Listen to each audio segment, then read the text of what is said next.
Sridhar Damle from Chicago.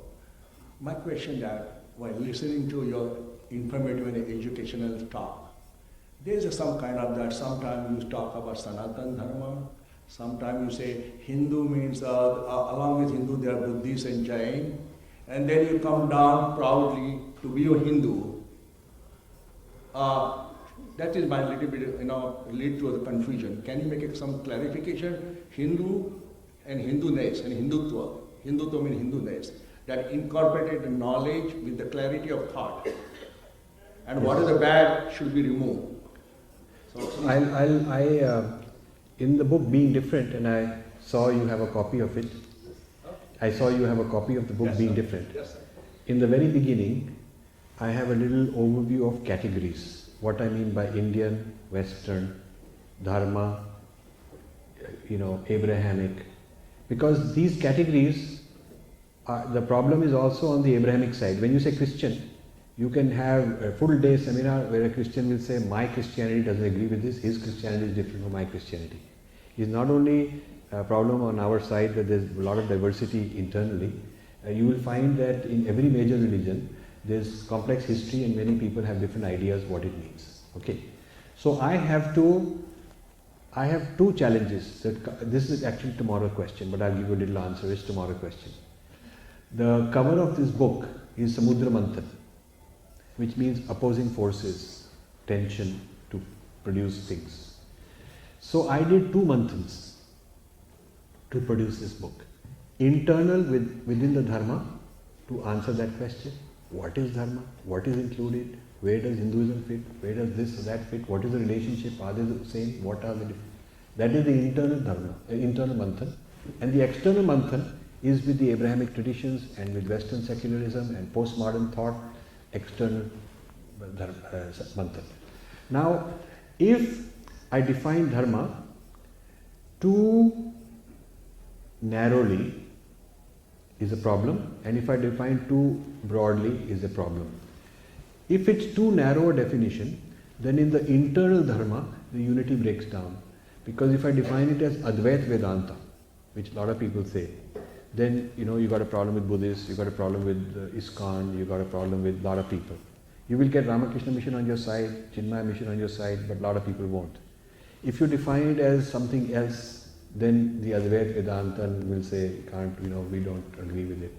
So you're not talking about Dharma as we understand it. That is the problem with a very narrow definition. On the other hand, if you come up with a very loose, wide, generic definition like we all love each other, we are all children of God, then there is no difference with the Western tradition either, because they also agree. Yeah.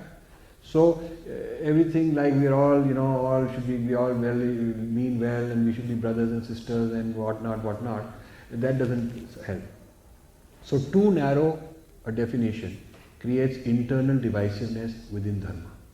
Too broad definition harmonizes the Dharma, includes all of them, but also includes the Abrahamic traditions, so I cannot do the differentiation which I want to. So I am very cognizant and very conscious of the issue and the challenge you raised. Tomorrow I will answer that in detail. But just to give you a hint of how my methodology is, my methodology is to define Dharma based on common principles which differ with the West. So, if I can come up with an idea where everybody in the Dharma camp will say, okay, I buy this, where it disagrees with the Western thought, that I put in my pocket as one idea. Like that I keep collecting ideas. So an example is karma and reincarnation. Buddhists, Jains, Sikhs, Vishishtadvaitins, Advaitins, Shaivites, Sri Aurobindo followers, ISKCON, they'll all agree on reincarnation and karma. And I show that reincarnation and karma can't be reconciled with the idea of Nicene Creed in Christianity, the whole idea of original sin, redemption and whatnot. So this is one example of something which is common within the Dharma and different from the other side. Yeah. So this is how one by one I built a idea of what is Dharmic civilization. It's a different methodology I've used. And so once I built it, I'm showing how this can be a foundation on which you can have many, many ideas sit on top. It's like you have an operating system and you have apps.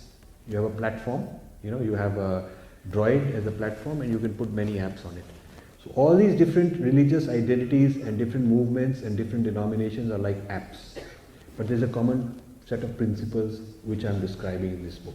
So I don't have an argument with somebody who says my identity is Hindu or Hindutva or Buddhist or Sanatana Dharma or I'm only ISKCON, because I'm trying to find what are the philosophical principles that they can accept. And then I don't want to, in this book, get into an argument, because I think that's a no-win situation.